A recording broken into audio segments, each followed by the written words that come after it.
नमस्कार दोस्तों, आप सभी का स्वागत है ओपी हिंदी 24 पर। आज आप लोगों के लिए एक बहुत बड़ा अपडेट है। कैसे हैं सभी दोस्त, एक बार कमेंट करके बता दीजिए फटाफट। और हम वीडियो को शुरू करते हैं। आपको क्या खुशखबरी बताने वाले हैं उसको बताने से पहले अगर आप पहले बार चैनल पे हैं तो आप लोग एक बार चैनल को सब्सक्राइब कर लेना, बेल आइकन प्रेस कर लेना। ऐसे इन्फॉर्मेशन के वीडियो आप लोगों को डेली यहाँ पर अपडेट मिलते रहेंगे। और 12 PM पे हमारी क्लास चलती है, उसमें भी आप जुड़ सकते हैं। आप लोगों के लिए खुशखबरी है कि यूजीसी नेट दिसंबर 2025 का नोटिफिकेशन आउट हो चुका है। आप लोगों को जैसा कि मैंने कल ही एक वीडियो बनाकर सूचित किया था कि आपका नोटिफिकेशन लगभग कल 7 तारीख से लेके शुरू हो जाएगा। तो आज ही आप अगर अपने यूजीसी के चेयरमैन साहब के सोशल हैंडल एक्स पर देखेंगे जाके तो वो नोटिफिकेशन पहले से दिख रहा था, और अब आप यूजीसी की ऑफिशियल वेबसाइट पर देखेंगे तो वहां पर भी आपको देखने को मिल जाएगा। तो चलते हैं नोटिफिकेशन की तरफ। आप लोगों को एक एक चीज डिटेल में बताएंगे, कितनी फीस लगने वाली है, क्या कैटेगरी की कितनी एज लिमिट रहेगी, कैसे आपको फॉर्म अप्लाई करना, कितनी कैटेगरी में होगा, कैसे एग्जामिनेशन फॉर्म होगा, इन तमाम सवालों का आपका जवाब देंगे। बस वीडियो में अंत तक बने रहना, ठीक है। तो चलते हैं आपके नोटिस पे। आपका नोटिस है ये आपका नोटिफिकेशन है।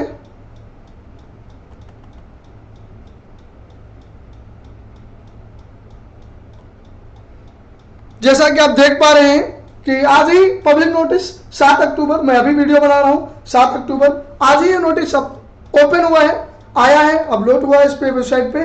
Opening of the online registration portal of submission of online application form for UGC net December 2025 examination registration open हो चुका है। कब से ओपन होगा आप लोगों को एक सबसे पहली चीज मैं बता देता हूं कि अब यूजीसी नेट का जो फॉर्म है पहले होता था ओनली नेट और जेआरएफ में, 2 कैटेगरी में। अब आपका वही एग्जामिनेशन 3 कैटेगरी में हो गया है, JRF, net and only PhD qualify. अगर आपको तीनों कैटेगरी में करना है तो तीनों में आपको अप्लाई करना पड़ेगा, तब आपका होगा। अलग अलग भी आता अप्लाई करने का, किसी का नेट हो गया उसका पिछली बार, तो अभी जेआरएफ चाहिए तो ओनली जेआरएफ पे भी क्लिक कर देगा तो उसका जेआरएफ का सिर्फ अप्लाई हो जाएगा। अगर आप नेट का चाहते हो सिर्फ नेट का हो जाएगा। ओनली पीएचडी चाहिए तो ओनली पीएचडी का भी आपका हो जाएगा। जैसे बहुत सारे मित्र जिनका एज निकल गया है तो वो लोग सिर्फ नेट और पीएचडी में ही अप्लाई कर पाएंगे, ठीक है। इसके लिए आप घबराना नहीं, 3 कैटेगरी में आपका फॉर्म रहेगा।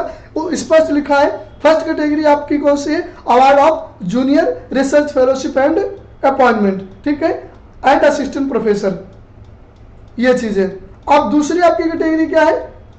परमानेंट, आपका assistant professor admission only PhD के लिए, और तीसरी कैटेगरी आपकी ओनली पीएचडी के लिए, ठीक है, ओनली पीएचडी के लिए। तो इन तीनों कैटेगरी में आपका फॉर्म अप्लाई होगा। फॉर्म कब से अप्लाई होगा? फॉर्म कब से अप्लाई होगा?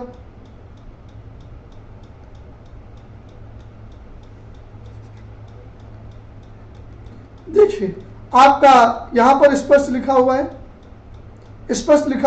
7 अक्टूबर से लेकर आपका फॉर्म जो है शुरू हो जाएगा 7 अक्टूबर से, ठीक है।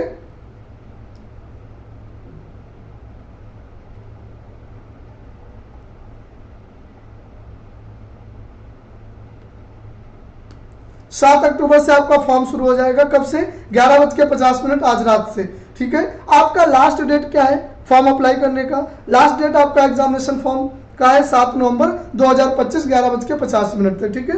वही आपका करेक्शन डेट जो है वो 10 नवंबर से लेकर 12 नवंबर तक अगर आपकी कोई गलती हो जाती है तो आप उसमें आपको सुधारने का मौका मिलेगा, ठीक है। दूसरी चीज आपको सावधानियां क्या बरतनी है?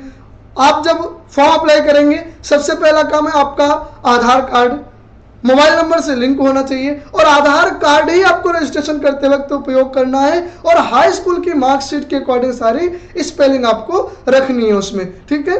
क्योंकि आधार कार्ड तो बाद में भी आप करेक्शन करा सकते हैं, लेकिन हाई स्कूल की मार्कशीट में करेक्शन बड़ा मुश्किल होता है। तो आप हाई स्कूल की मार्कशीट के अकॉर्डिंग सारी स्पेलिंग जितने अपने मम्मी पापा की और अपनी, ठीक है। और सब्जेक्ट भरते वक्त विशेष ध्यान देना है कि मेरा सब्जेक्ट कोड क्या है और हम किस कोड में अप्लाई कर रहे हैं, ठीक है।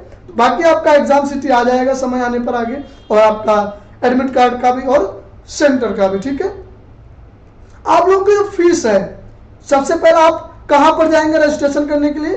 तो आपका ये वेबसाइट है nta.ac.in पे।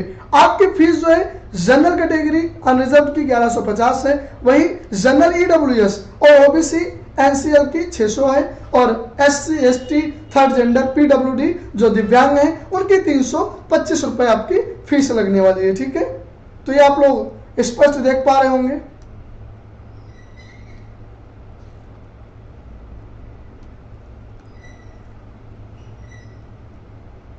तो आपकी फीस लगने वाली है।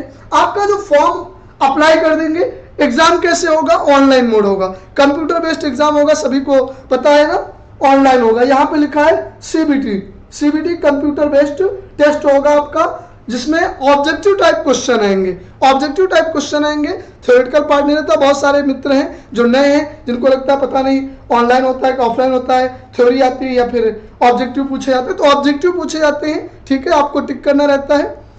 आपका फॉर्म जो है इसी वेबसाइट पे सारी चीजें होंगी अपलोड, आपके आधार कार्ड के अकॉर्डिंग होगा। और हाँ देखिए, स्पष्ट इसने लिख रखा है कि candidate must ensure that the email address and mobile number provided in the online application form are their one of present guardians. ठीक है, जो आपका ऐसा मोबाइल नंबर हो, ऐसा ईमेल एड्रेस हो, जिससे कि अगर आगे भविष्य में एनटीए आपसे कोई कम्युनिकेशन करना चाहेगा, कोई आपको नोटिस देना चाहेगा, जैसे कि एग्जाम सिटी अलॉटमेंट हो गया, या फिर आगे आपका एडमिट कार्ड डाउनलोड का हो गया, या फिर आपका ई सर्टिफिकेट जारी का नोटिफिकेशन आना हो, तो आपके इसी मोबाइल नंबर पे आएगा जो आप देंगे।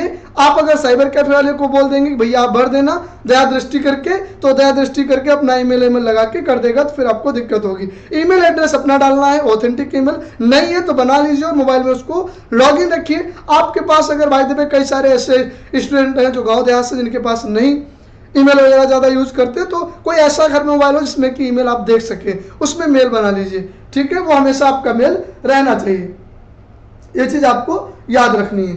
ठीक है, ये गलती नहीं करना है। दूसरा, आप लोगों का एक सवाल रहता है कि सर एज लिमिट क्या रहेगी इसकी, तो मैं आपको एज लिमिट बता देता हूँ। आ जाइए, आपको मैं लिख के सारी चीज़ें एक बार व्यवस्थित बता देता हूँ ताकि आपका कोई कंफ्यूजन ना रहे। ठीक है, देखिए, जब बात आती है जनरल की, ठीक है, जनरल एज लिमिट, यहां पर आप मेल और यहां पर फीमेल, मेल की जो है वो आपकी 31 है, फीमेल की 35 है। वो चाहे जनरल हो चाहे फिर ईडब्ल्यूएस हो, ठीक है।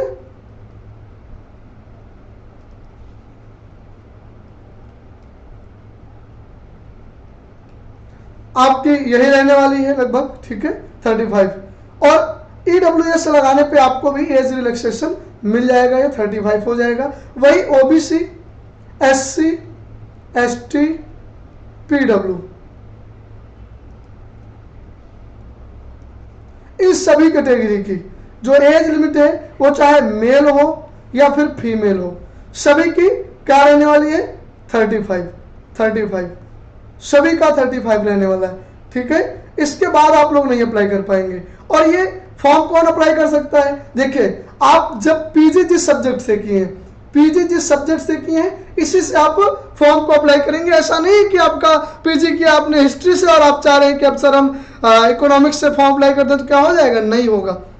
आपका जिससे पीजी है उसी से अप्लाई कर पाएंगे। पीजी में भी आपका एक नियम है, आप अगर जनरल कैटेगरी में हैं तो आपका 55% पीजी में मार्क्स होना चाहिए, वही ओबीसी में है तो आपका 32% होना चाहिए, एससी में है 50% से कम नहीं होना चाहिए। तो यही नीचे वाली कैटेगरी के लिए लागू होगा। तो आप सभी का कोशिश यही रहे कि जिनका 50 प्लस है, 50% से प्लस है, वही लोग इसमें फॉर्म अप्लाई कर पाएंगे, अन्यथा लोग नहीं कर पाएंगे। इस चीज का आपको विशेष ध्यान रखना है। ठीक है, एज लिमिट मैंने बता दिया आपको, कौन लोग फॉर्म अप्लाई कर सकते हैं, जिस सब्जेक्ट से, जिस विषय से आपने पीजी किया है उसी से आप कर पाएंगे। ठीक है, उसी से आप फॉर्म अप्लाई कर पाएंगे, अदर सब्जेक्ट से नहीं। 55% आपके मार्क अनिवार्य है, इसमें 55% आपके मार्क्स होने चाहिए, 52% एससी, ओबीसी, एसटी के लिए। ठीक है, तो ये चीजें आप लोगों को याद रखना है, देख लीजिए अच्छे से, बिल्कुल भी कंफ्यूज नहीं होना है। दूसरी चीज है, एक और आप लोगों को मैं बात बता देता हूं, जब आप फॉर्म अप्लाई करेंगे तो जनरल, ईडब्ल्यूएस, ओबीसी का नहीं, जब बात करते हैं ओबीसी की, ओबीसी और एससी, एसटी, इन सभी कैटेगरी के लिए रहता है, इनके लिए आता है एनएफ ओबीसी, और एससी वालों के रहता है एनएफएससी, ठीक है, एनएफएससी एनएफओबीसी। तो ये आप लोगों को देखना, वहां पर आएगा फॉर्म में यस और नो का ऑप्शन, ठीक है, यस और नो का ऑप्शन आएगा, तो आपको यस टिक करना है, नो पे नहीं करना है, ठीक है, यस पे टिक करना है। जब आप टिक करेंगे तभी आपका अप्लाई होगा, अन्यथा आप बाद में इंतजार करते रहेंगे कि सर मेरा पॉइंट में रुका था और मेरा इस लिस्ट में नाम क्यों नहीं है। और ये लिस्ट आती है, याद रखना, इसकी कोई भी एज लिमिट नहीं है, इसकी कोई एज लिमिट नहीं है, किसी भी उम्र में ये हो सकता है, तो आप लोग याद रखना, इसके लिए कोई एज लिमिट नहीं। अच्छे से आप इसको अप्लाई करिए। फॉर्म भरते वक्त कोई भी गलती नहीं होनी चाहिए। इन सारी चीजों को आपको विशेष ध्यान रखना है। सब्जेक्ट बहुत अच्छे से ध्यान देके भरना है। आपका सब्जेक्ट कोड क्या है, विषय कोड क्या है, वो देख के सही से भरना। विषय कोड क्या है, 20 है, 25 है, 30 है, 45 है, 50 है, 70 है, क्या है, तो वो आप लोगों को अपना होना चाहिए। 85 विषय है, सभी का इसमें आपका फॉर्म अप्लाई होगा। तो आप लोगों को ये चीजों को विशेष ध्यान रखना, विषय कोड अच्छे से देख के सही भरना है। मोबाइल नंबर, ईमेल एड्रेस, इन सारी चीजों को अच्छे से भरना है। आपका कास्ट सर्टिफिकेट लगभग लेटेस्ट होना चाहिए, वही आप लगाना है इसमें, ठीक है। तो ये थी आपकी सारी डिटेल। उम्मीद है आप लोगों को ये सारी चीजें समझ आ गई होंगी अच्छे से, डिटेल में क्या क्या करना है, कैसे अप्लाई करना है। फिर भी अगर आपको कोई भी डाउट हो, किसी भी तरह का डाउट हो, तो आप हमें इसी वीडियो के नीचे कमेंट कर सकते हैं। दूसरा, आप हमारा ओपी हिंदी नेट जेआरएफ करके टेलीग्राम ग्रुप है, सर्च कर लेना, मिल जाएगा, तो उस पर आप ज्वाइन हो जाना। डेली यहाँ पर इसी चैनल पर आपको 12 PM क्लास मिलती है। अगर आपको वीडियो अच्छी लगी, इन्फॉर्मेशन अच्छी लगी, तो आप लोग क्लास को लाइक करना इसको और अपने सभी दोस्तों तक शेयर कर देना। पहली बार वीडियो में आए तो आप लोग चैनल जरूर सब्सक्राइब कर लेना। यहाँ पर ऐसे इन्फॉर्मेशन वीडियो और लाइव क्लास 12 PM चलती है। 6 PM लगभग मैं पेपर 1 का शुरू करने वाला हूँ 1-2 दिन में, तो आप लोग 6 PM पेपर 1 के लिए जुड़ सकते हैं। किसी भी सब्जेक्ट के स्टूडेंट हो, हिंदी मीडियम में बहुत बेहतरीन तरीके से एक्सप्लेन करके सारी चीजें कराई जाएंगी। शुक्रिया, जय हिंद, जय भारत। ऐसे ही अपना स्नेह बनाए रखिए। धन्यवाद।